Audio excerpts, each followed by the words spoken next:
Good evening, everyone. It is 6 o'clock on April 5th, 2022. It's time to call to order this meeting of the Gallatin City Council. We begin each meeting that we have with the invocation and the Pledge of Allegiance.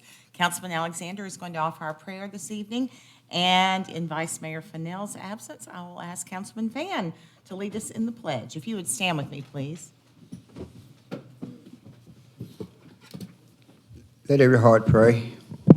Eternal gracious God, once again, we come with thanksgiving in our hearts. We thank you, dear Lord, for this city and what it stands for, and I pray, oh God, for every council person on this panel.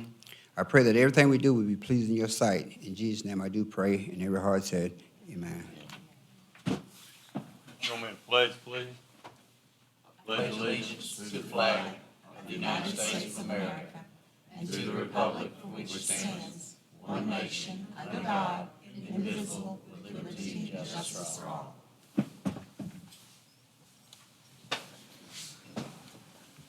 Thank you all. Ms. Kittrell's not here this evening, so Ms. Alexander is going to be helping, and you will call the roll for us, please. Vice Mayor Fennell.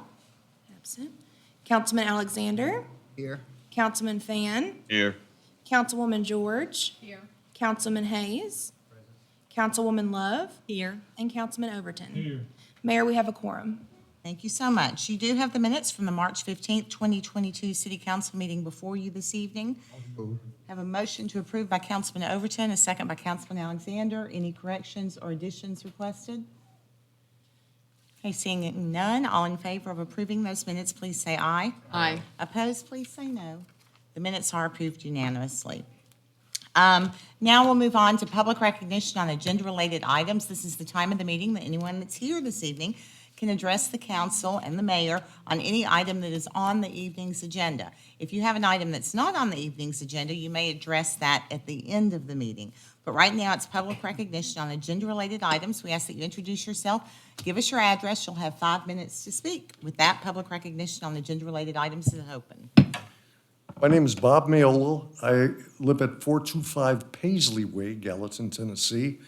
Now, last time you did this on the 15th, I was having heart surgery, so I didn't listen to this. I've had calls since then from people, my neighbors in that district, that are totally opposed to this. They said they called their representative. Sir, you may wish to What? speak what item you're speaking to. Center Street and DeMoss that you just passed, okay? I get people over there calling me that they don't want it. Sir, They don't want it. Now, I know I was gonna go through this baloney. I told them already. I says, I'm gonna go speak, but they're not gonna let me speak about it because they won't let you speak about it. You can speak at the end of the meeting if it's not an item that's on the evening's agenda. It's on the evening agenda, DeMoss. It's on the third Okay, item. I'm sorry. That's the public hearing. You can speak now, or you can speak under the public Speaking hearing. now. Okay, that is fine. But I was trying to tell you. Am I speaking English? I was trying to tell you to please reference what you were speaking about, because you were speaking to something as if we knew what you were referencing. Just trying to be helpful.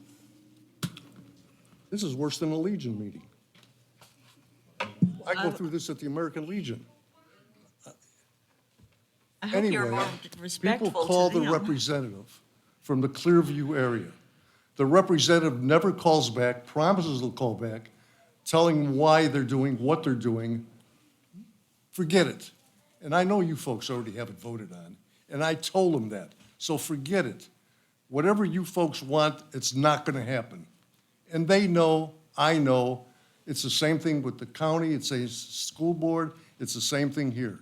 You guys have your side agendas going, and it's Sir, gonna go. you need to keep it to the item that's not on the agenda. You It's- that's should on not the be- item.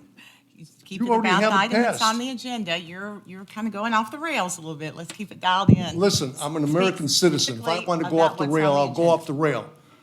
Okay? We voted for you. Sir, you need to, Is this on record? please. I hope so, I because you welcome have you been to very speak, rude. but I need you to speak and. I'm rude. To You what won't is call my on the agenda. constituents, and I'm rude? Yes, you're being rude. Thank you, sir. Okay, next, whoever would like to speak to anything that's on the evening's agenda.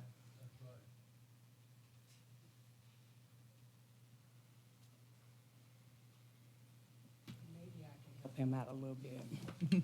I am LaWanda Black, 514 DeMar Street, and I come speaking in opposition of agenda item number 3. I really have concerns about the proposed homes that is going over there and the rezoning. I would really hope that this rezoning would not go through. The site that they're proposing to build these homes is nothing but a dump. It's an old dump site over there.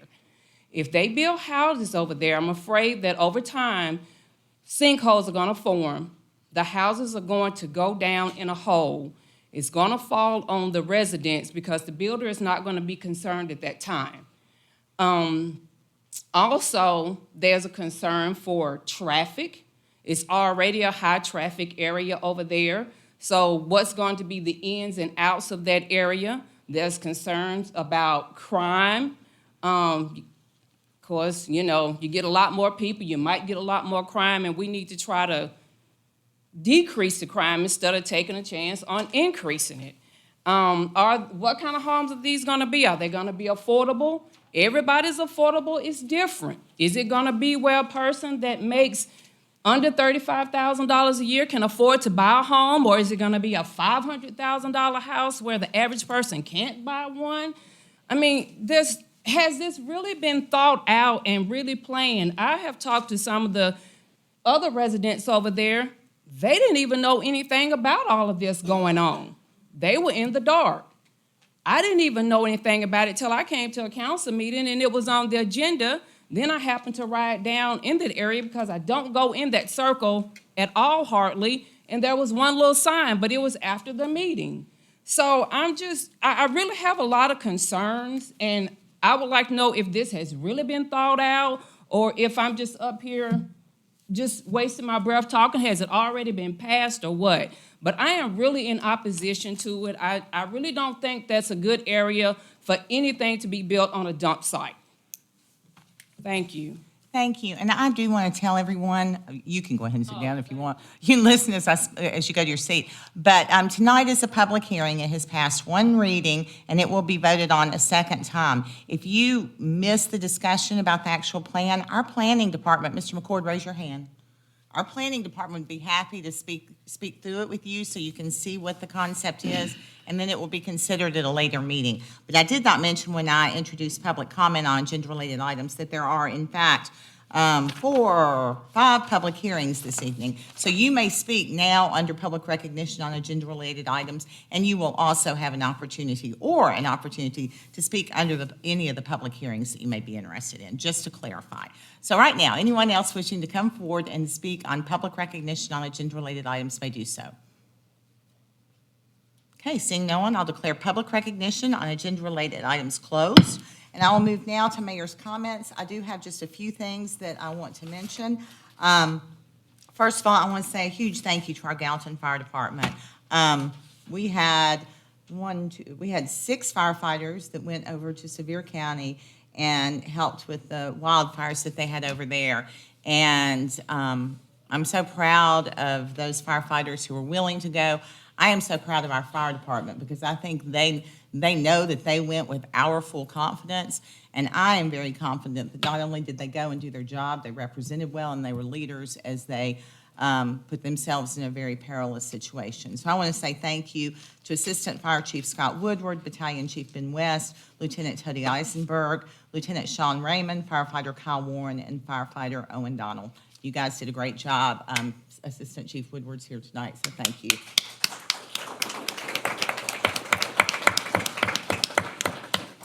Also want to mention that the Miracle Park, Friends of the Gallatin Miracle Park had an egg hunt this weekend. I got to go and see those precious kids hunting eggs. It was awesome. It was so fun. They had the best time.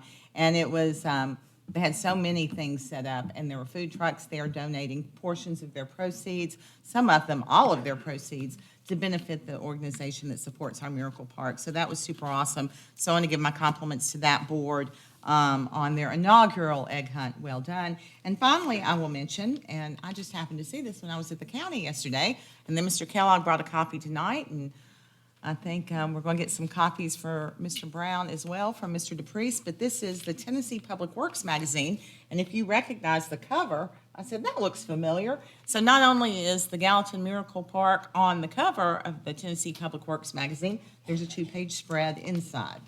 Also want to mention some events coming up. Sorry, that was my timer. Coffee and Connect with Gallatin Public Works. That's Mr. DePriest and Ms. Johnson. That's happening tomorrow morning at Cave, 8 to 9 a.m. in association with Gallatin Chamber.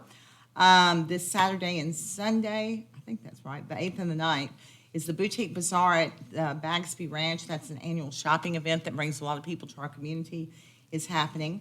And then on the 9th, we have the Gallatin First United Methodist Church Easter egg hunt and the Easter egg church at Northfield Church and the Green Wave Steak Dinner and Auction. Then I want to remind everyone that the 15th of April is Good Friday. City offices will be closed. And on that Saturday is the Gallatin Farmers Market. Spring plant sale happens from 9 a.m. to noon on that day. So that is it for our events. I do at this time want to invite a couple of special students to the podium to join me because we have a couple of proclamations to present. So at this time, if Kira DeFries and Zachary Johnson would come forward, I would welcome you.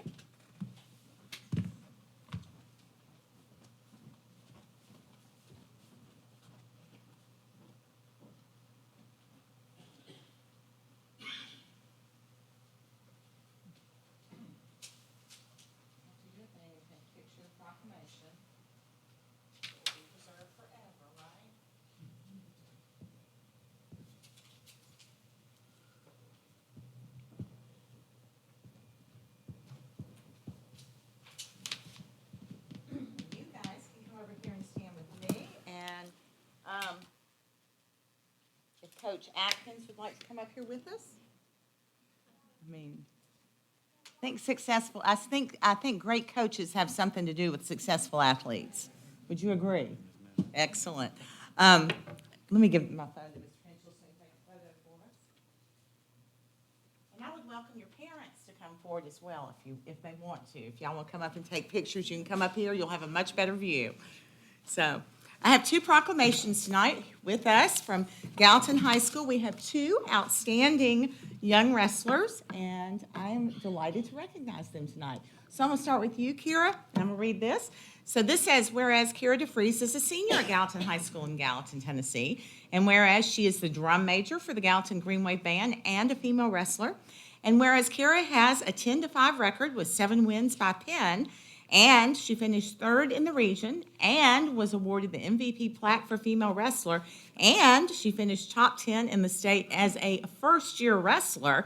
And whereas Kira made Gallatin High School history as one of 2 students to make it to the TSSAA State Wrestling Tournament, I, Paige Brown, Mayor of the City of Gallatin, do hereby recognize Kira DeFries for her many accomplishments and being a role model to others. So, present that to you.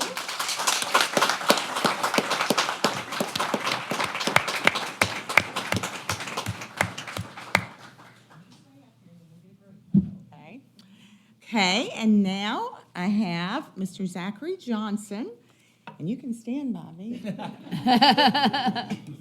And this says, whereas Zachary Johnson, also known as ZJ, is a senior at Gallatin High School in Gallatin, Tennessee, and whereas he excelled in wrestling and football, and was 28 his senior year with 16 wins by pin, and whereas he is captain of the varsity wrestling team, and whereas CJ took 2nd place at the Beach Invitational, and he finished 3rd in the region, and was awarded the MVP plaque for male wrestler, and finished top 10 in the state in his weight class, and whereas ZJ made Gallatin High School history as one of 2 students to make it to the TSSAA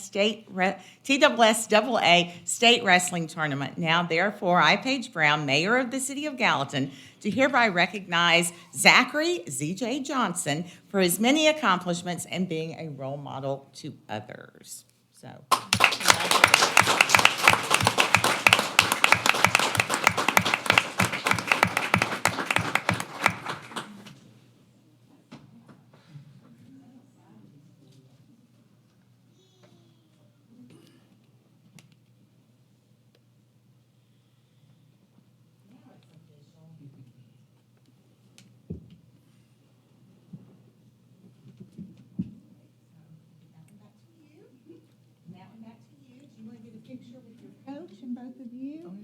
Sure. Does that sound good?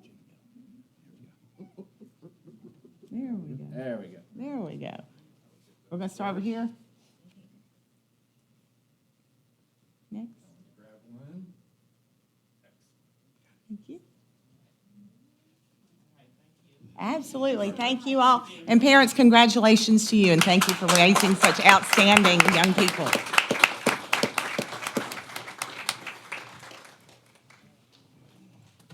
Oh.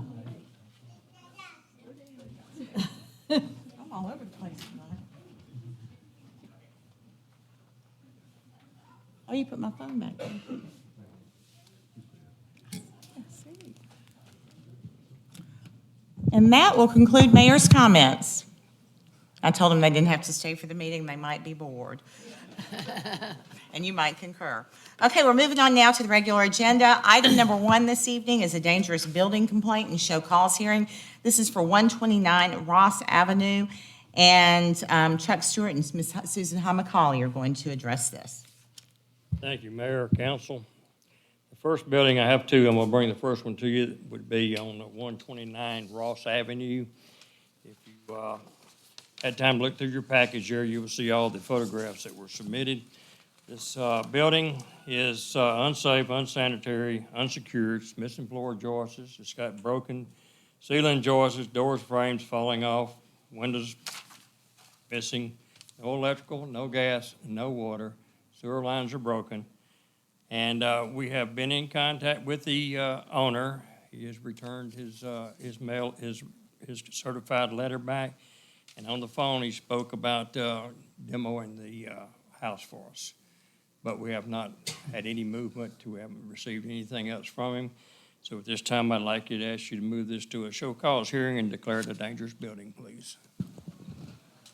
And Mr. Stewart, if you would just give a little bit more information, and would you tell the council that the building has been tagged appropriately?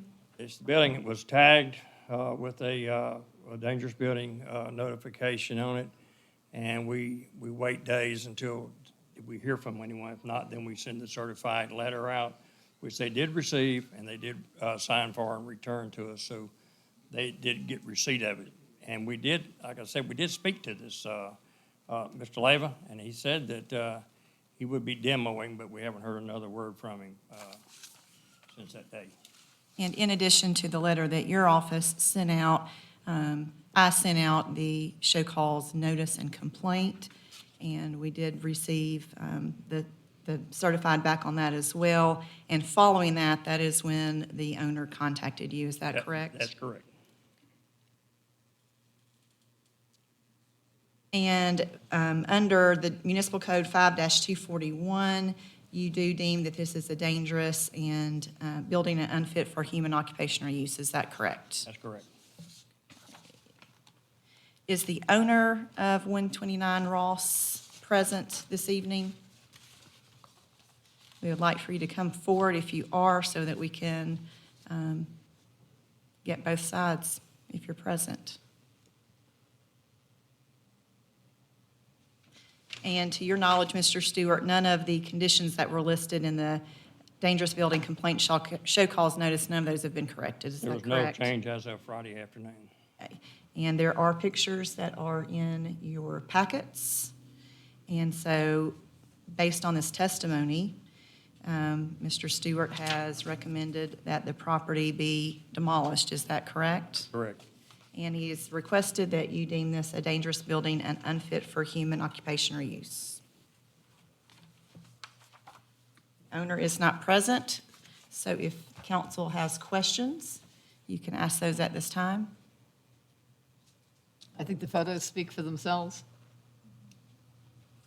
Go on and make a motion. Okay? I'm going to move that the building located at 129 Ross Street or Ross Avenue is dangerous and unfit for human occupation or use based upon the staff report, the dangerous building complaint, and show cause notice, the entire record before us, and the testimony presented tonight. The owner shall have 30 days to either dismantle and remove the building or bring the building into compliance with applicable codes, or the city shall demolish and remove the building with all costs assessed against the property owner as a lien. An order shall be issued to that effect. Second. Motion by Councilwoman Love, second by Councilman Overton, opening the floor for any discussion. Okay, there's a motion and a second. All in favor of declaring this a dangerous building, please say aye. Aye. Opposed, please say no. Okay, it is unanimously approved as a dangerous building. Item number 2 is dangerous building at 1359 South Water Avenue. Mr. Stewart, Ms. Hamakali. Yes, and is the owner, Mr. Meir, are you present? Yes. There you are, yes. If you want, I do, if you want to come on up, you may come on up, and when Mr. Stewart gets finished, then you can give your side of what's going on here. Mr. Stewart, if you'll go ahead and just state your name for the record again, please. My name is Chuck Stewart, and I'm the building official for the city of Gallatin. This property at 1359 South Water Avenue, Gallatin, Tennessee. This is a double-wide modular home. This home was tagged prior to the construction of the widening of 109. It's located up on the hillside. I'm sure most of you have probably noticed this thing. So when this construction started on 109, this one slipped through the cracks on us a little bit. Construction traffic was parked on the side there. Many things were going on. But we did go back and re-tag it again. If you notice, there's a picture in your package of 2 different postings where it was deemed a dangerous building. Well, it's in the condition it's saying it's broken. It's got lots of issues with the property. Mr. Meyer and I had a conversation. I believe that he realizes that this property can't be saved. So therefore, based on the condition of the property, it's unsanitary, it's broken. He's got other issues with the property. We requested this be moved to a show cause and also deemed a dangerous building. According to the site visit I made on Friday out there, he's got other issues that to get this unit off of there is going to be extremely difficult for him. So that's why I asked him to come tonight to speak to you. He's dealing with it, but in the same sense, I need to move it forward. It'll help the city, and it may assist Mr. Mohammed in what he's trying to do there. So I'm asking you to move it forward and declare it a dangerous building. And Mr. Stewart, will you just expound upon a little bit why you think he's going to have difficulty removing the building? Well, when they widen the highway, the grade off of the highway up to this piece of property is extremely steep now. Has no access from the other side. It's only off of 109. So that has nothing to do with the city here per se, because it's a state highway. So he is in contact with Tdot about his access to his piece of property he has there. And I'm sure he's brought the things that he's brought with him tonight. But again, I say, it's still for us in the building code department for the declaration as a dangerous building, because that's exactly what it is. Unsanitary, unsafe. And I think that he would like to speak to this if it's okay with you. Mr. Mayor, if you would want to address the council and explain your side of the story. Good evening, ladies and gentlemen. I believe my rights have been stepped on. The purpose of saying this, I have a proof, because I talked to Ms. McCauley. First of all, this building was not dangerous, and it was not tagged prior to the auction. When they auctioned it, I bid on it. So that building was good building. It was not demolishable or a endangered place or inhabitable or anything like that. All right, when they start widening, because I have I believe it's Kitchen, estate appraisal, the appraisal paper with me. When they start widening it,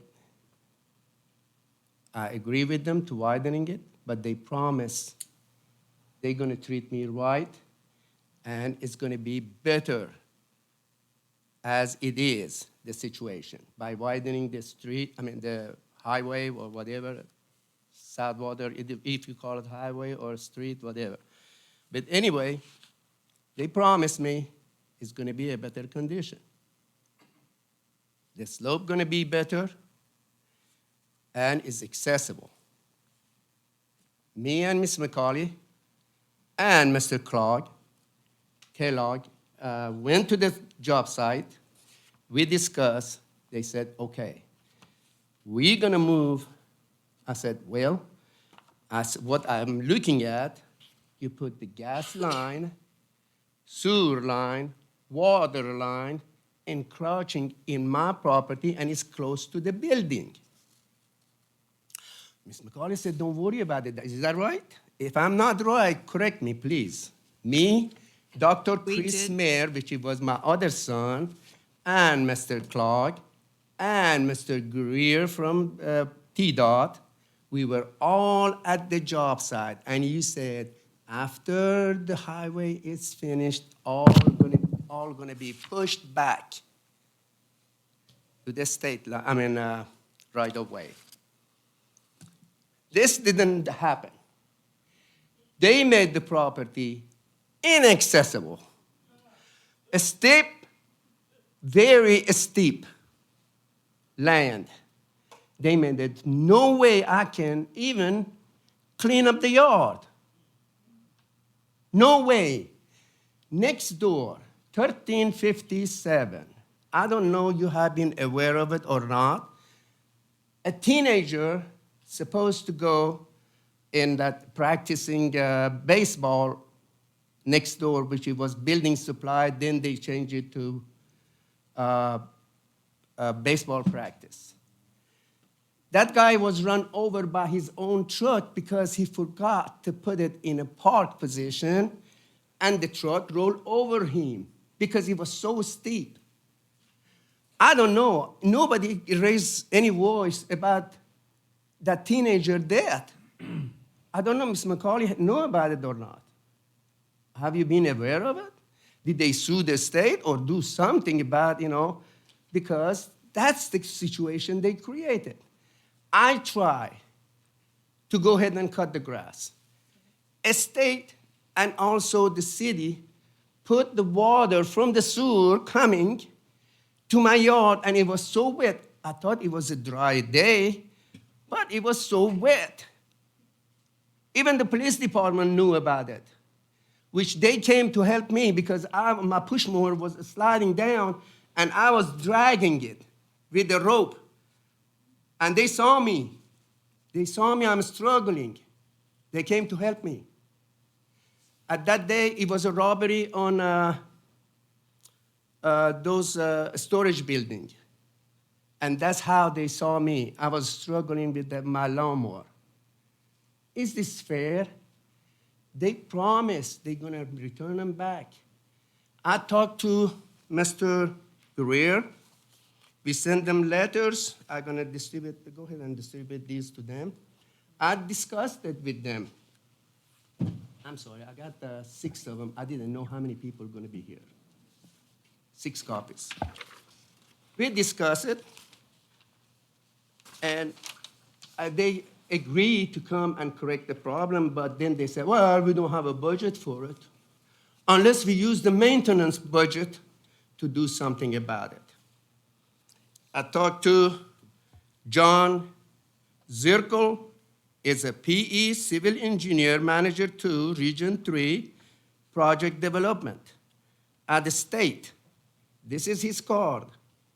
We went and discussed the situation. He said, okay, what do you suggest? I said, sir, you're a civil engineer, I'm a mechanical engineer. I can tell you what we can do. He said, okay, what do you recommend? I said, all right, we have 3 choices. Choice number 1,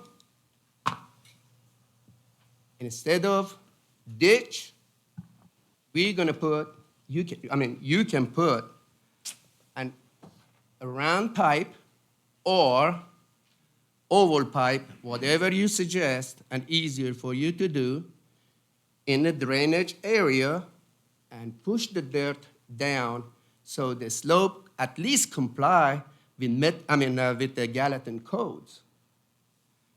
Gallatin code requirement is 3-1, not 1.5-1. That's very steep. So actually it didn't comply with, Gallatin code.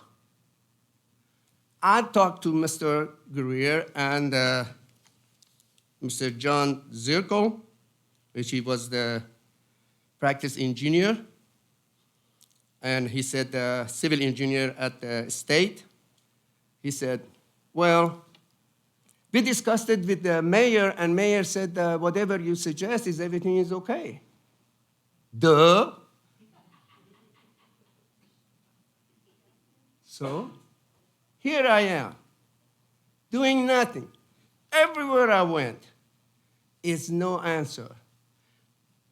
We text them. This is the text. And we discuss it with them again. I said, okay, option number 2, you build a retaining wall. That's Gallatin code says it. In their code book, it says it. They can build the retaining wall and push the dirt down so it's not going to be dangerous. They didn't do it. They don't want to do it. It's very expensive for them.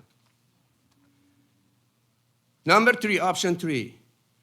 Whatever a state engineer decide to do with that land, you're welcome to do it. You suggested to me. Now, if they don't want to do it, and if they force me to do something about the building, I'll tell you what I'm going to do. I'm going to get a bulldozer, all right? Push all the dirt down. Now, I'll tell you what's going to happen. It's going to damage the sewer line. It's going to disrupt the gas line, water line. Mr. Clark, no. It is encroached in my property. They asked me to purchase it from me, purchase the part of the land. If I gave it to them, and if I sold it to them like I did to the state, then I would be, I tell you what, you guess it. It was sad. It was a sad story. I can't do anything about the building. You put the handcuff on me and said, do something. What do you want me to do? I'm on shackle.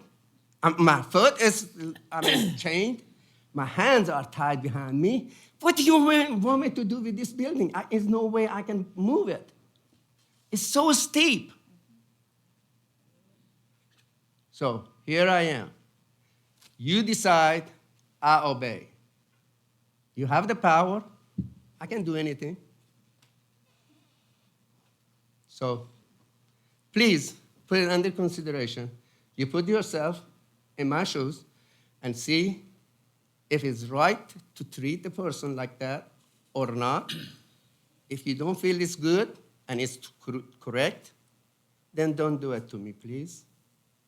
I greatly appreciate your listening and your patience.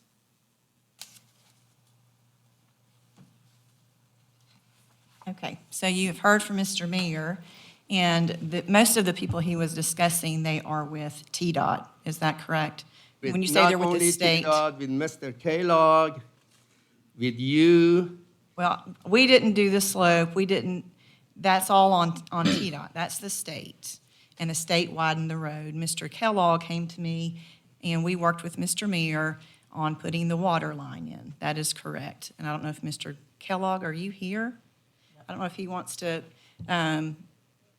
expound on that at all, but we're here tonight on the dangerous building and that it is broken apart. And according to Mr. Stewart, it was tagged well before the construction on 109 began. No, it's not true. It is not true. After I let them to use the land, I didn't rent it out.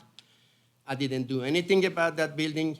The people who were the worker, because it was a cold weather, they pushed in, broke the windows, doors, moved in, put a lot of trash. I have a paper here and with me, and which actually I came and talked to you about it, and I said, these trash were not there at the beginning. Well, the trash that you and I And discussed then you was took down. responsibility, Was ma'am. down in the ditch. You had gotten a letter from our police force, and you brought pictures to me of litter that was in the ditch. I agreed with you, it was construction debris. We did not fine you, we did not do anything, and we did have someone, we had Tdot come out and clean that up for you. That is, we didn't talk about anything happening to your building, that you never told me that your windows were broken, that they broke your building. That was never discussed. It was trash because you'd gotten a letter from Ms. Jackson in the police department. I believe you. In this part, I believe you on that one. So, yeah, you took care of the problem, and you notice these are the trash left by Tdot worker. Correct. And we got that uh, cleaned up for And I you. appreciate you done that, and you ordered it without, be removed without any expenses. Correct. Right. But actually, the building, I didn't talk about the building because I really didn't care. At that time, I didn't care. Well, I do care about the building, but I didn't think they're gonna demolish it that bad. I mean, they're gonna mess it up that bad. I said, well, it's cold weather, they need to go somewhere, so if they broke the window, so what the heck, I'm gonna change it with $50 or $100, so it's not big deal. So And you're- breaking the windows is $100, but demolishing the building and a steep slope, no way I can do anything about it. That's something that bothers me. Mr. Stewart, do you have any testimony that you'd like to give on when the building was first tagged? Do you have any I don't have that documentation date. with you? I don't have that date. I'd have to get with Officer Jackson. But if you notice the photograph that's in your package, you'll see a white placard and you'll see the yellow placard. The white placard, the date on it is not readable to me in this photograph, but I can do some more research to pull that. But the dilemma that I have as a code official is this building is sitting in the city limits of Gallatin. The access to it is through the Tdot right-of-way. Nothing I can do about that. It is a dangerous building. I didn't know about someone getting run over out there, but I don't need that to happen to somebody else's kid to get up there and get crawling around the building like that. So that's why we tagged the building up. Okay, so we went back and re-tagged it on the 22nd of January, or I'm sorry, the 4th day of January, when we started out the new year here. I don't know how to give a recommendation on this. I really don't, because if you go to the site and look at it, the only way to get it down from there is in pieces. And the building is in that bad a shape. I mean, it can be. But if he wants to come back and replace it in spot where he's at, he's never gonna get that done. I don't know anything about the sewer. I don't know anything about the right-of-ways deals that they've made out there. We try to help everybody we can when we run into something like this. But this one here is just above me. There's been more conversations that I'm not aware of about this piece of property. I got a question, please. Were you compensated by the state for when they took part of your property? Very little, very little. Have you read your contract? Yes, I do have it, and but I didn't, agree to let the water and sewer encroaching my property. Actually, City of Gallatin sent me a letter. We want to purchase another part of the property. I said no. No. You can use my property to build or widening the highway, and after you finish, you have to move the water line, sewer line, gas line to the state That's the board. point I'm getting to. What does your contract say? All right, I have it. I have the. Yes. You don't have to get it out tonight. My suggestion would be to go see an attorney about it, read the contract, and think you have a case with the state. It's not really a city issue if the state purchased your property. You didn't purchase all of the property, correct, Mr. Mayor? But Well, it's they were not only compensated that. for what was what was purchased. It's not only the state problem, it's a city problem too. It's gonna be a city problem because of the sewer, the gas line and whatever, but what I'm trying to get to is who is actually responsible for it. For the I've slope, run into the same issues, State. listen, believe me, I the sympathize state with is you. responsible for the slope. I found out one of my contracts that I had to hook my water back up. Right. So, Okay, if I could, Mr. Stewart, did you say you can't make a recommendation on this? I'm recommended, I will recommend a show cause hearing to move to, and declare a dangerous building.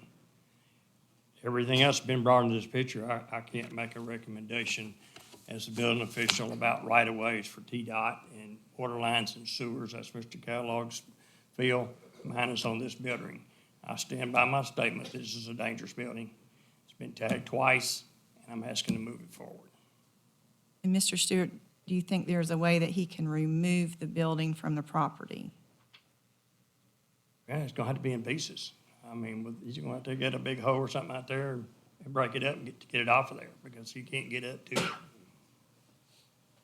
Mr. Mayor, what did you want to do with the building? Okay, as soon as they ease down the slope, then I will demolish it. Remove it. It's dangerous. Yeah, it can be rebuilt. There is nothing you say you cannot rebuild it, all right? It was a trailer, all right? And then it can be fixed. It can be fixed. But it costs more to fix it than remove it. It has to be removed from that area to another place and rebuild it. Now, I can rebuild it down there, but with no electricity, it's going to be difficult.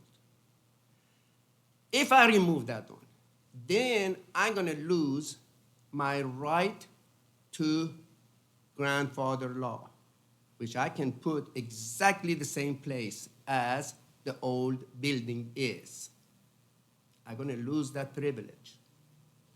So that building going to stay till they fix the slope, first fix the problem, and then I'm going to remove that building.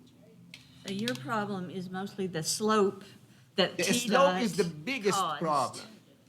Because once I remove that building, all right, or demolish that building, then I'm gonna lose my right. I'm gonna say, it looks like this. In a war zone, you have a gun. Gun is your protection. You can fight with. Once you lose your gun, I was in military. They told me, you lose your gun, you lose your rights. All right? Have you considered suing the state, like Mr. I don't really think we Fancy? need to be given any advice from this council as to what his legal rights are. Okay. Excuse me, I'd like to say one more thing. I'm sorry, but there's a lot of noise coming from the room that's being very distracting up here. If you guys would hold it down, please. Thank you. I'm gonna correct you on one thing here, Mr. Mohammed.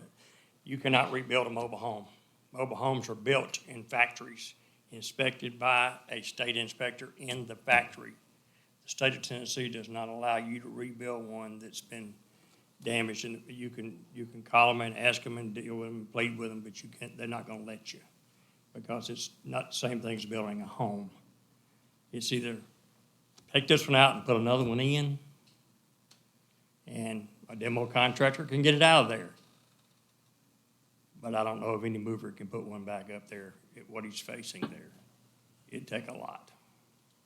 So is the reason that he's saying he don't want to tear it down is because once it's moved, is it because our zoning is not allowed? Mr. McCord might have to answer this for me. Is it because our zoning's not allowed for him to put another one like that if that one's moved or tore down? Will he not be able to put another mobile home there once he deals with the state of Tennessee and gets access to that property? will he not be allowed to put another double wide there, Mr. McCord? Bill McCord, city planner. I haven't been involved in this case. I think the property is zoned commercial, Okay. so residential use wouldn't be permitted.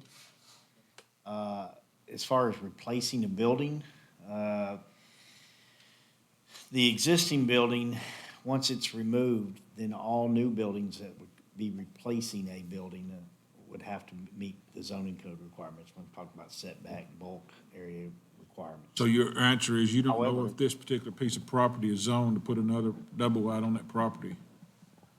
I think it's zoned MUG, if I'm not mistaken. Properties up and down that portion of South Water. Which means he can put one on that property, correct? Mixed use general. I don't know. I haven't been involved in this case.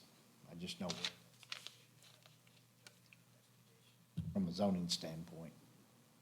Okay, I guess this question is to you, sir. Who told you couldn't put another building on there if you tore this one down?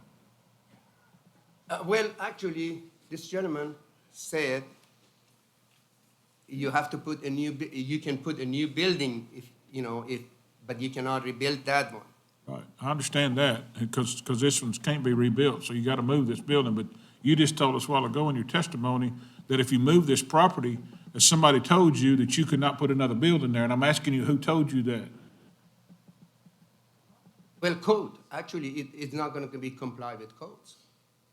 A new Codes building's not gonna comply with, a new mobile home won't comply with codes? It comes out of the factory complying with codes. New building is not gonna be comply with codes. Because it's not permitted to have a mobile, actually, mobile home, yes, you can, but not a trailer. That one is a trailer. That one is a trailer. It's not gonna be permissible to put another trailer down there, even if it's brand new.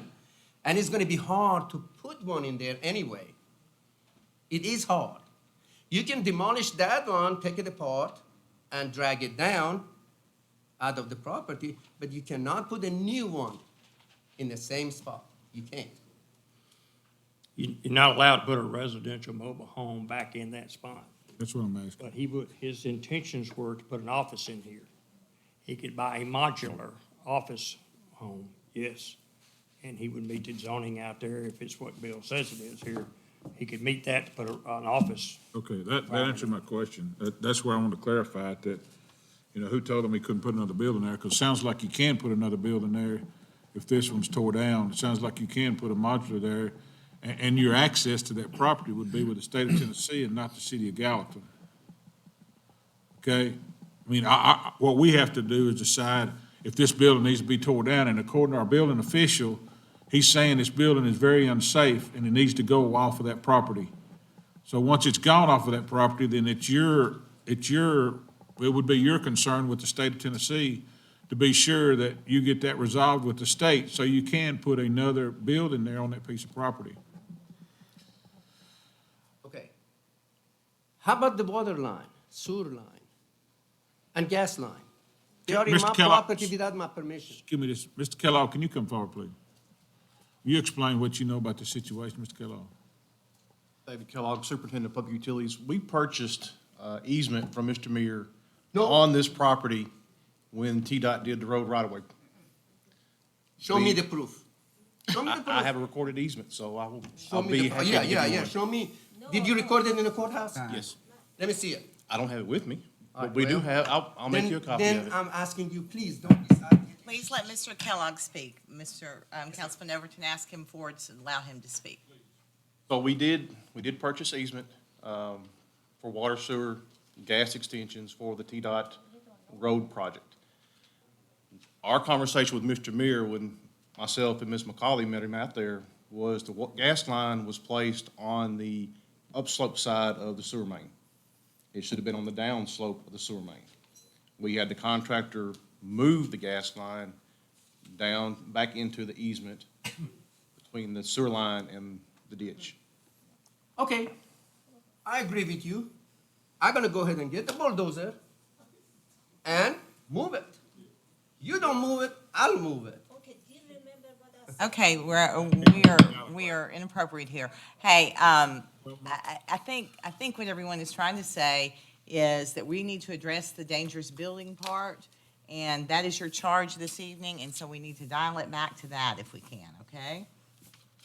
Mayor, do me a favor. You all, I'm asking you to, please don't make a decision till they correct their portion. Your portion is correct remove the water line, sewer line, gas line from my property unless they show they have a proof of purchase. They didn't pay me. I didn't get any money for it. I want to see who got the money.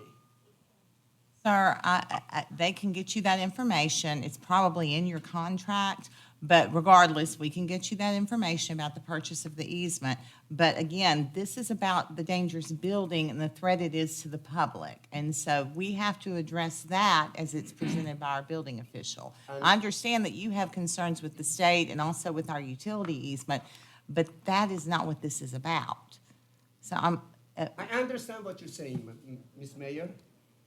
The question is no way I can move that building. Somebody gonna keep that. Are you being happy? There's no way I can. That's not appropriate, It's not appropriate. It is like staying on a cliff. Stay on a cliff and say, Sir jump. and ma'am, I jump. sir.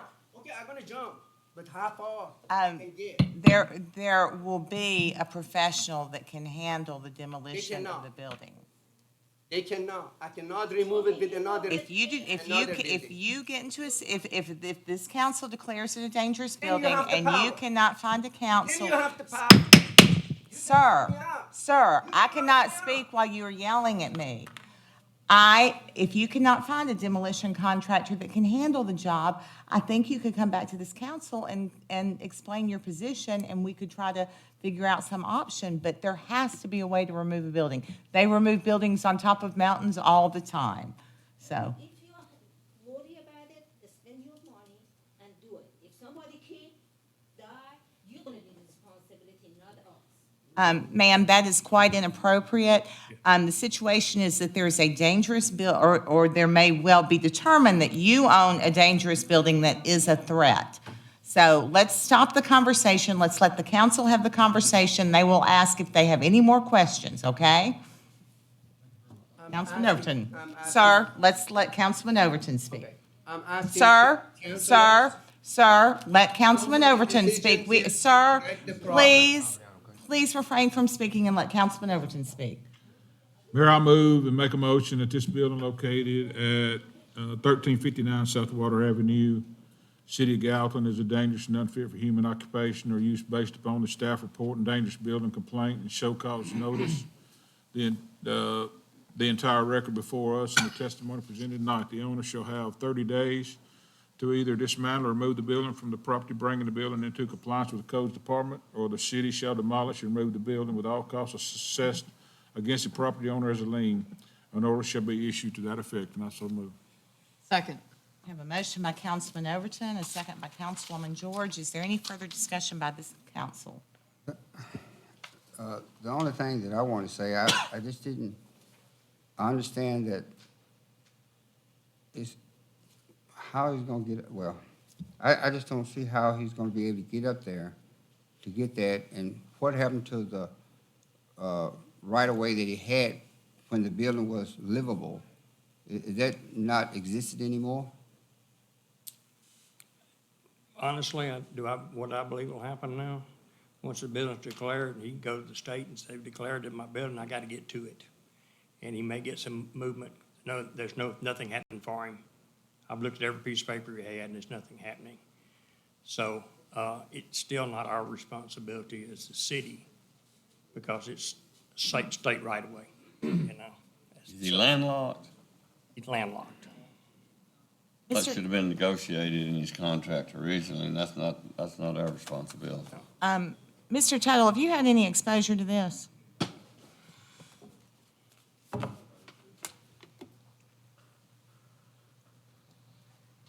I don't know anything about this situation, but while everyone was talking, I looked at Street View, and there is a driveway there. It's just steep.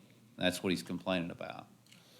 So he's not landlocked. He's just, what they're saying is they can't, because of the steepness of the driveway, they can't carry the trailer out to the highway. So Mr. Stewart is just saying that it's going to have to be broken down into pieces to haul it off. Would you or someone from your department reach out to I know Tdot John and- Zirkle with Tdot, and so. and ascertain what the true I'll the reach out. circumstances are? The slope does look steep, but again, we're talking about a double wide trailer. So I don't know that there's a possibility that they can make an improvement to pull a double wide trailer off of that lot or put one back on it. I'm sure it meets Tdot's Well, requirements, but. I think what this council would like reassurance is that there's not some agreement for an improvement that they haven't performed. And I think Sure. if this council has, Just looking at the street view, it looked like a normal, steep but normal Tdot driveway that they would put back for a residential property. Well, And I would guess that is basically what Tdot has told him. Now, it did look funny that there was a ditch behind the sidewalk on a curb and gutter section, and they probably could have dressed his yard up better and got a better slope on his yard, just based on what I saw, but I really feel for him. the driveway itself looked, I honestly really feel for him. I know it's probably between him and the state of Tennessee, to be honest with you. right, I don't know that it can be But fixed. our buildings are codes officials, and we don't want nobody else to die in that building. That's the only reason I made that motion, because we don't want nobody else to get hurt up there. Right. As he said, somebody's already, he was speaking of an the adjoining next property. door. I know. But if this is as steep as that is, I'm really concerned. But anyway, hopefully they'll find a solution to it now that we're making this, and hopefully we'll find a solution to it. Thank you, council. So all we are really talking about is the dangerous building tonight. And Mr. Mayor said himself that it was dangerous and he thought it needed to be demolished. So, Motion a second. Is there any further comments or discussion? I just have one other question, and just me. Is it appropriate to give him 30 days, or should we say 60 days? Well, the motion says he has 30 days to remove it. If you remember when we discussed this before, dangerous buildings, once you issue the order, they have 60 days. They have 60 days where they can either get a permit by law, they can get a permit, or they can appeal the decision. They have a lot of rights. So he has 60 days to try to work something out. Okay. Nothing's going to be happening tomorrow. You know, everybody on here, if something can be worked out, we will, do what we have to, so. Okay, motion is second. Anyone else? All right, all in favor of declaring the 1359 Southwater Avenue property as a dangerous building unfit for human occupation, please say aye. Aye. Opposed, please say no. It is passed unanimously. Item number 3 is a public hearing on ordinance 02203-12. And I apologize for all the folks who may be here for public hearings. Usually those first 2 items don't take quite so long. But this is public hearing on ordinance 02203-12. Councilman Alexander, you are recognized. Thank you, Mayor. This is out of the city of Gallatin, Sumner County, Tennessee, rezoning 14.67 plus or minus acres from the R10 medium density residential district to R8 PRD medium density residential planned residential development district with a preliminary master development plan for the Holland property located west of Center Street and north of DeMall Street, authorizing revision to be indicated on the official zoning atlas, repealing conflicting ordinance, providing for severability, and providing for an effective date. This is the public hearing. Okay, this is a public hearing. Anyone wishing to speak to this may come forward at this time.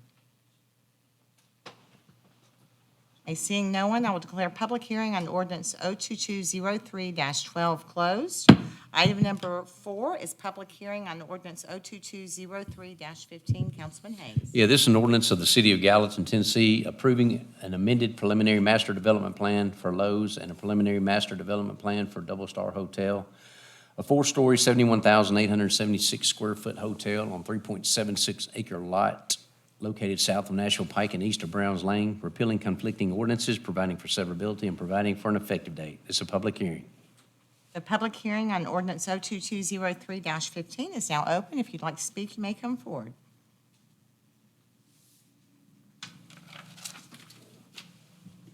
Evening, Mayor, Council. Pascal Jovens, 1335 Longolo Park. I wanted to update you on my search of finding a place where a hotel sit in a parking lot of a home improvement Lowe's or Home Depot. And I went to Tulsa this weekend, and I got really excited because the van driver was telling me there was a Home Depot right there at the Hilton. So I said, yeah, we're not going to be the first one to do that. But when I arrived, I was disappointed because I was on the other side of the highway. So I haven't found that yet. I think the site is not appropriate for a hotel. Councilman Fan, you drive there every day to go home, and it's not appropriate. And what was really interesting in the discussion last time is that there was actually a discussion on the hotel where when you guys passed the hotel in Apartment City back there on Greenlee, there was not a discussion. So it's really interesting that when that's going to affect one of you, we're really interested on how that's going to look and make sure the top of the hotel is not going to be visible from the road and all that stuff. So again, I don't think that's appropriate. There is probably a better way to use that space with some kind of other business. But again, I haven't found yet a place where there is a hotel in a parking lot of a Lowe's or Home Depot. I will keep you updated if I find one. Thank you. Anyone else wishing to speak under this public hearing? Okay, this is public hearing on ordinance 02203-15. I will declare it closed. Item number 5 is public hearing on resolution R2203-30. Councilman Hayes. Yeah, this is a resolution of the City of Gallatin, Tennessee, adopting a plan of services upon the annexation of a .70 mile-long segment of Big Station Camp Boulevard right-of-way extending from Vietnam Veterans Boulevard to south of Lakeland Drive, comprising approximately 13.6 acres and providing for an effective date. This is a public hearing.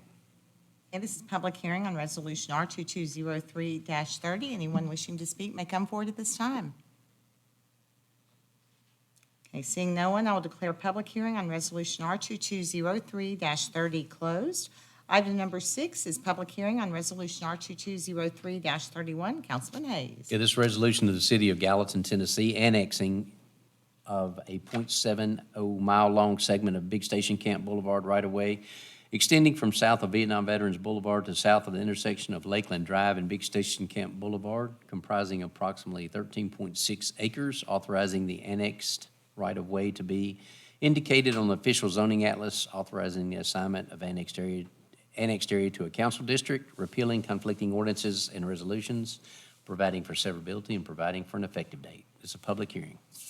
Public hearing on resolution R2203-31. Anyone who wishes to speak may come forward at this time. Seeing no one indicating that they wish to speak, I will declare public hearing on resolution R2203-31 closed. Item 7 is public hearing of the City of Gallatin Plan of Service Progress Status Report. Vice Mayor Fennell is not here this evening. I pretty much just introduced it, so we can roll with that. If there's anyone that would like to speak to that, you may come forward at this time. This was on the report presented last week.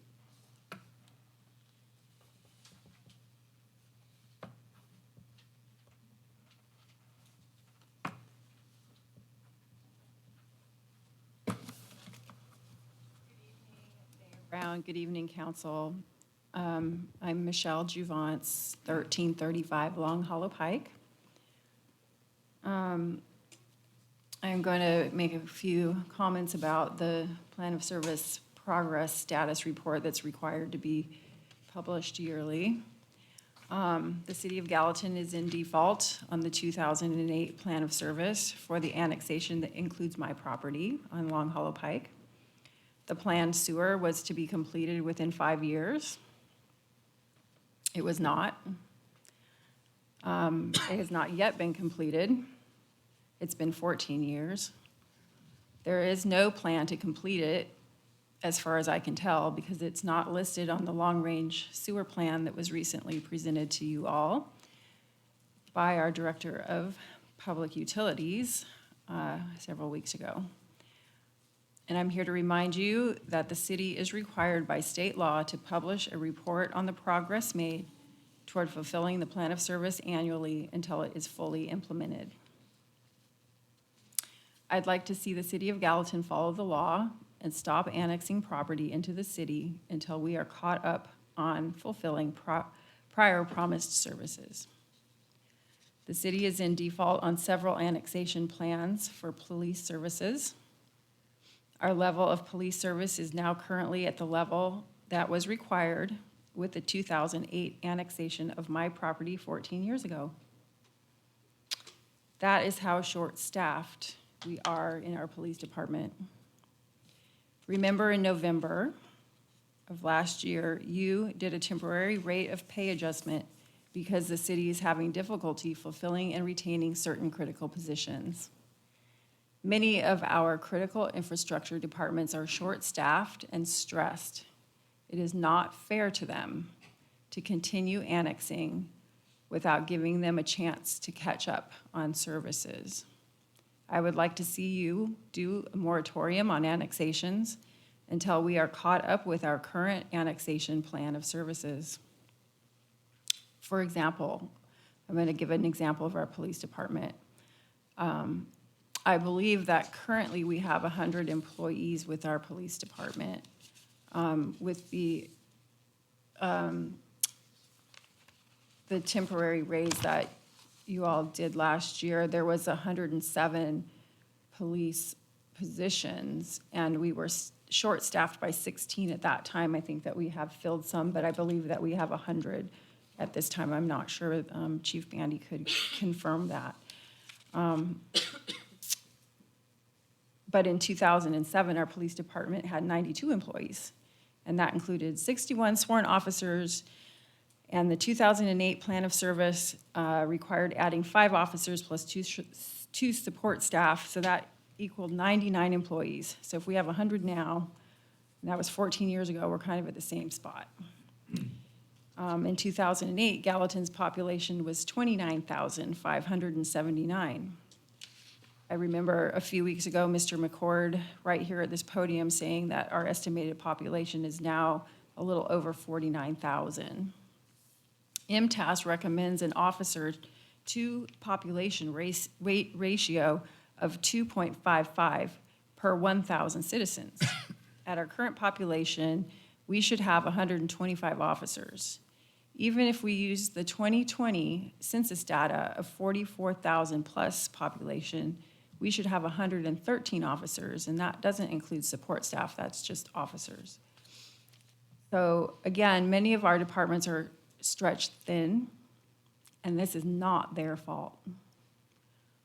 But it is because we've been annexing too much, too fast, and that is your fault. And we can't keep approving annexations into the city. I think we need to have a moratorium on annexations until our city services can have a chance to get caught up. Since I've been paying attention for the last several years, in the plan of services for annexations that have happened, the police department plan of services report indicated that additional officers and vehicles would be needed for the Meadows, for the Facebook Data Center, Bledsoe Springs, Cumberland Point, Twin Eagles Phase 15. So just for those, we're short-staffed in our police for the plan of service that was required. So we are in default, and I know until a court declares that the city is technically in default, you are not technically in default, but I think that you should follow the law regardless. And that's all up to you. Please follow the law. Thank you.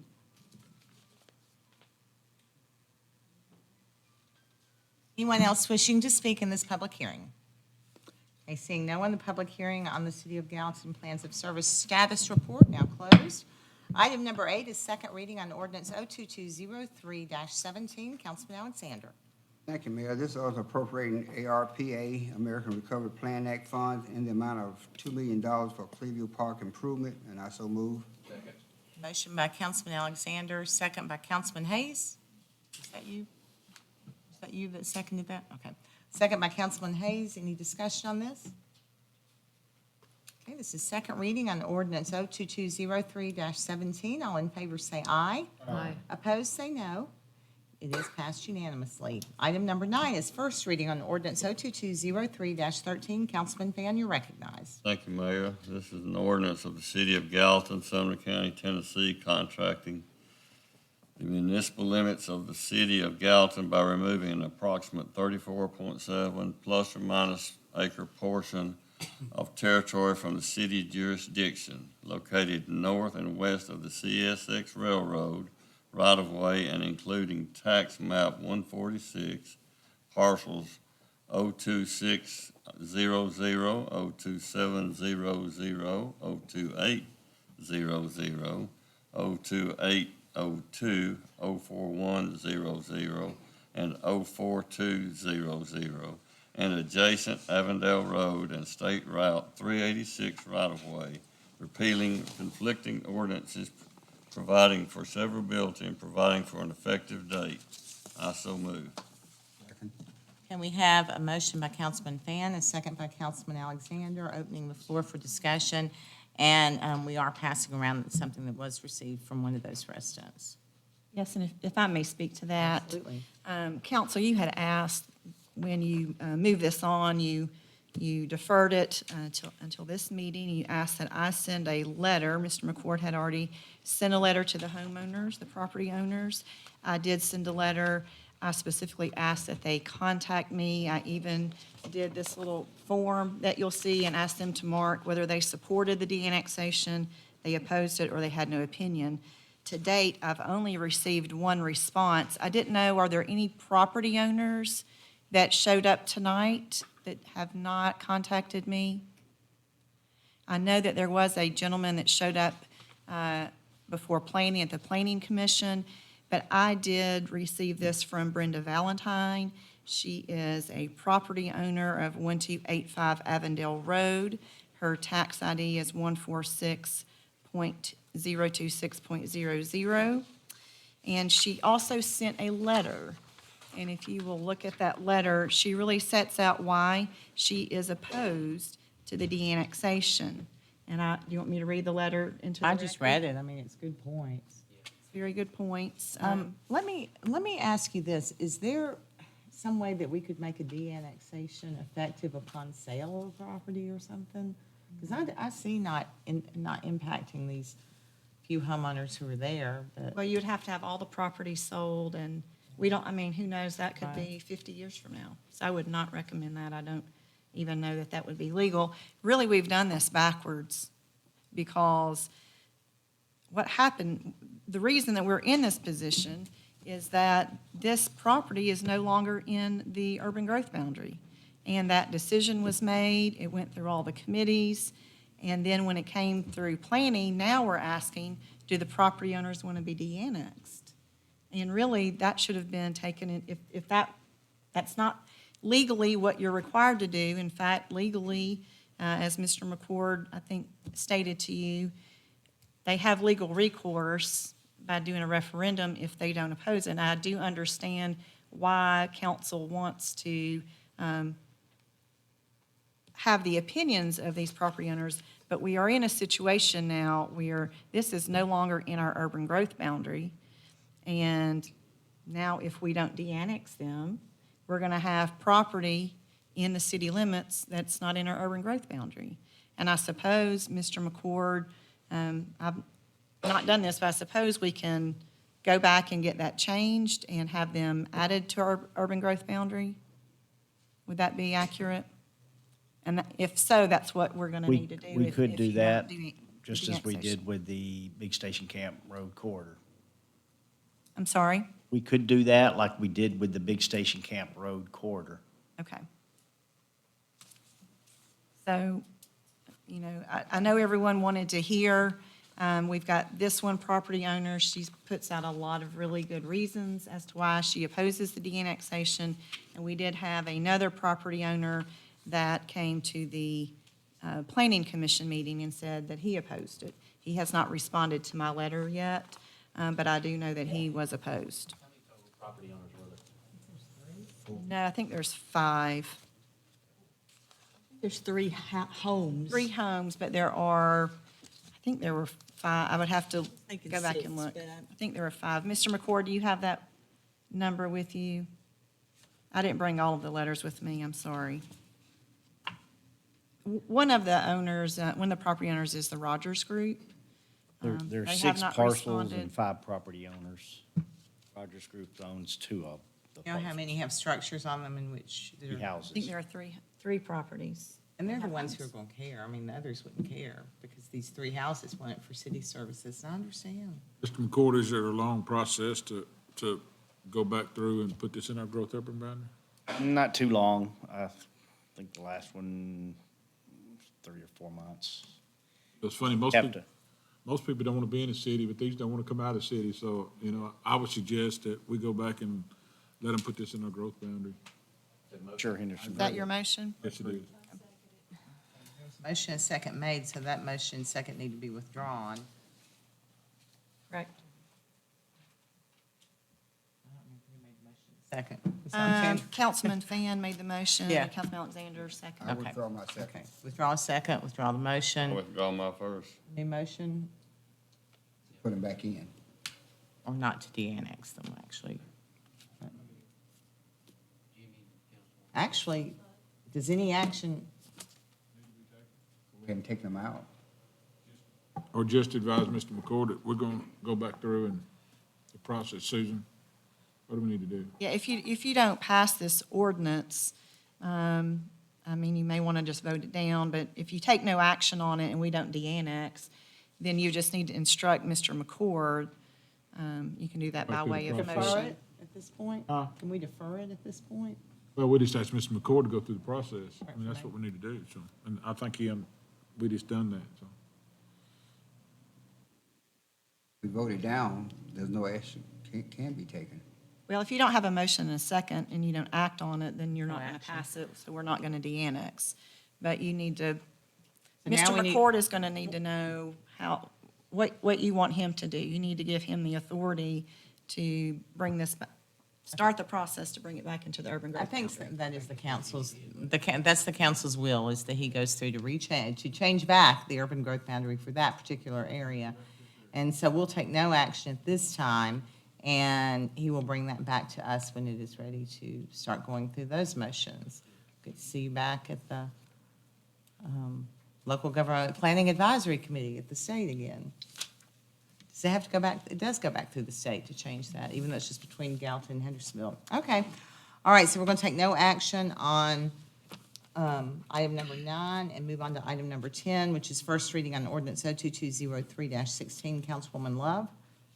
Thank you, Mayor.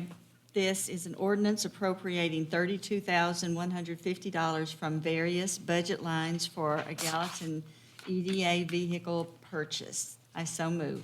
Second. Motion by Councilwoman Love, second by Councilwoman George. Is there any discussion? This is first reading on ordinance 02203-16. All in favor say aye. Aye. Opposed, please say no. Item 10 is passed unanimously. Item 11 is first reading on ordinance 02204-18. Councilman Overton. Thank you, Mayor. This is first reading on 02204-18. Ordinance appropriating $687,741 from donations from businesses to Gateway Drive Extension construction. I so move. Second. Motion by Can I hear from Councilman Mr. Overton, second by Councilman Fan. Was that right over here? Okay. Could we hear from Mr. Fenton, please, on this item? James Fenton, Economic Development. Last time this came in front of you at the workshop, the number was in the high 300,000s.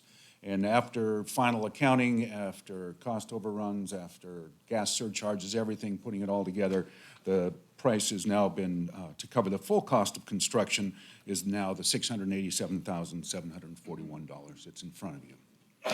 And just to confirm, because I had a question earlier, I just want to confirm that Meta is paying for 100% of this road. There are no tax dollars involved in all of this. That was well explained at the last work session, so thank you for reiterating that. Any questions for Mr. Fenton? Any discussion? I'd like to say something. There's a lot of social media discussion about all of the monies that's going to Facebook, and I just wanted to say a couple of things on the record. that Meta paid approximately $4 million for the extension of Gateway Drive, creating another needed safety access to the industrial center. They also, at the completion of these two buildings, Meta will be the largest revenue stream in the county, paying $1.75 million. With the completion of the next planned building, that will jump to $2.45 million. Previously, all of the property was in Greenbelt and the county was receiving minimal dollars. I think that we need to let the people that see this as a detriment, see this as a money-making project for the entire city, and kind of change a little bit about what's going on. People talk, and we need to address those things. I appreciate you saying that, because we're getting a lot of social media flack about it, and I just wanted you to, I'm glad you clarified that for us. There's a Very lot of large interest. revenue stream for the county, too. That's Right. important to note. I'm glad you said something too, because that's how bad information gets out when people don't really understand things. Any further discussion? This is first reading on ordinance 02204-18. All in favor say aye. Aye. Opposed, say no. It's passed unanimously.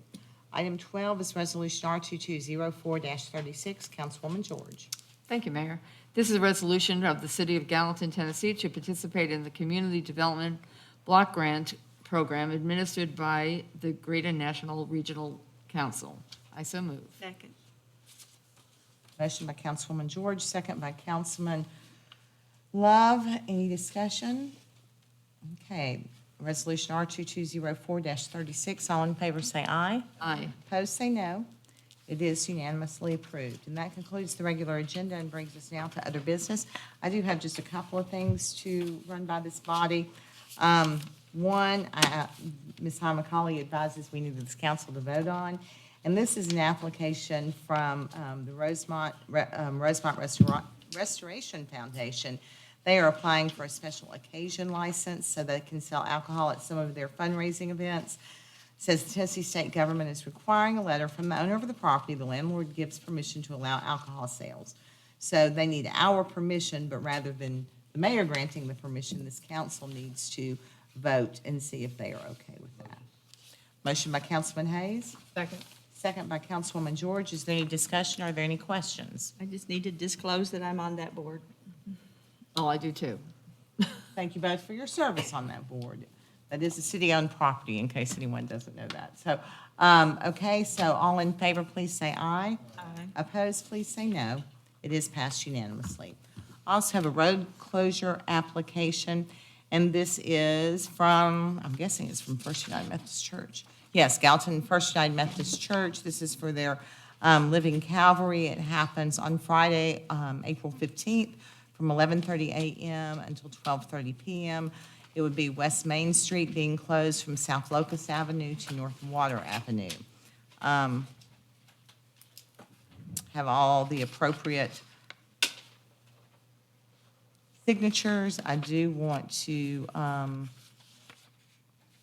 guess, remind our department heads that we kind of bumped into an issue with the last road closure. We will make sure that Tdot is properly notified and that permission is granted by them as well. So we need to navigate that. But, so it's from South Locust to North Water. Main Street is closed, 11:30 to 12:30 on April 15th with this body's permission.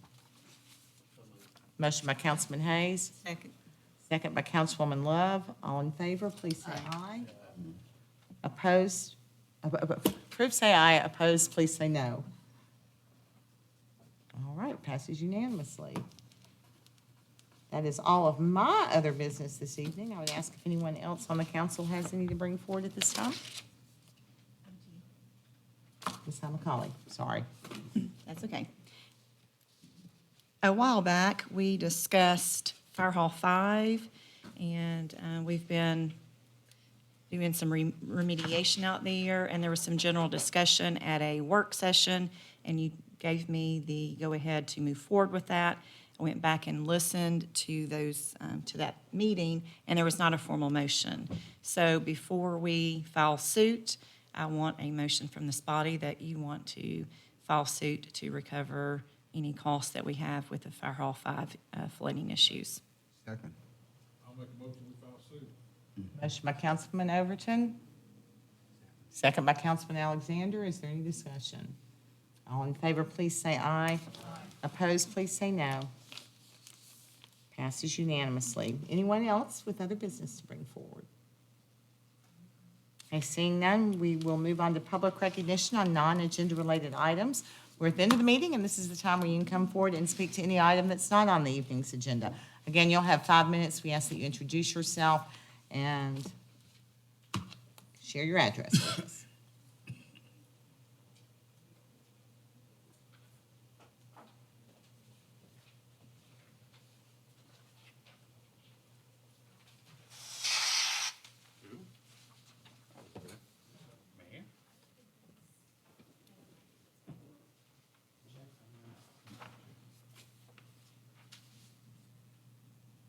Good evening again.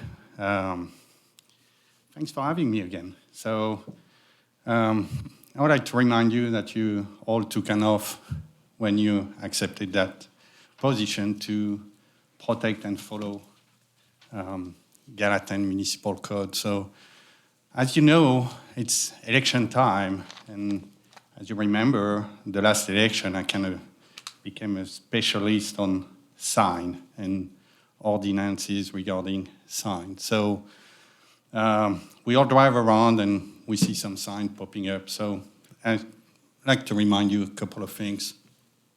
You say you don't understand me is when I speak, so I took pictures, and we're going to talk about numbers. So here's Jeff. Please speak into the microphone. Yes, ma'am. So here's a picture of a sign. Was on a private property today. So if you can see the tab say a little more than 4 feet. And on this one, the tab say a little more than 6 feet. So 6 by 4, that's 24 square feet. City ordinance say that sign on private properties do not exceed 16 square feet. So that's the real size of the sign.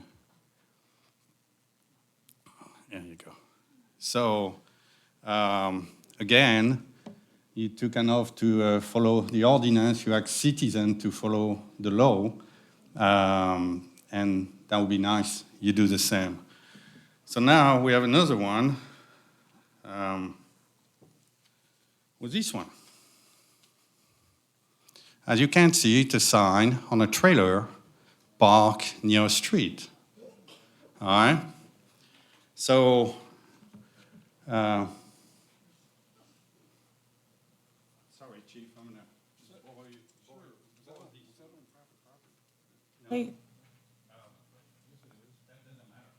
to... Your comments to the council, please. Leave her department. Yeah, no, the chief asking me a question, so I was answering. The Gallatin Municipal Code, section 16161, say, no person shall park a vehicle in a parking space adjacent to a public street where the primary purpose of parking such vehicle is to display a sign, advertise a product, or otherwise seeks to attract the attention of motorists using said right-of-way. And the best part of that say, any vehicle so parked shall be subject to immediate impoundment. There is no going around that. There is no interpretation that say immediate impoundment. So, Chief, you have Sarge back there. I'm asking you if you can apply the law and send a patrol back there, ticket that vehicle, and impound it, following the city ordinances. And again, the word here is immediate. On top of that, the city ordinance prohibit sign on trailers. And, I know that had been done at the last election, we're talking of. There was some violation later sent. So, again, I'm asking the police department to go impound that vehicle following the ordinances. And I let you know that tomorrow I will do a FOIA request to get a copy of the police cam of the officer who's going to go there to get a copy of the impoundment and the police report on that vehicle. Again, if you ask citizens to follow the law, you should do the same. On another hand, I want to thank Councilman George and Councilwoman George, sorry, and Love, because I was happy to see you attending the budget hearings. So that shows that you're interested in what's happening with the city. But you were the only two, so, but thank you for that. Good evening. Anyone else wishing to speak under public recognition on non-agenda related items? Seeing no one, public recognition on non-agenda related items is closed. And that brings us to the final motion of the evening. Motion to adjourn, second by Councilman Alexander. All in favor say aye. Everyone have a lovely evening. Be kind. Take care. Good night.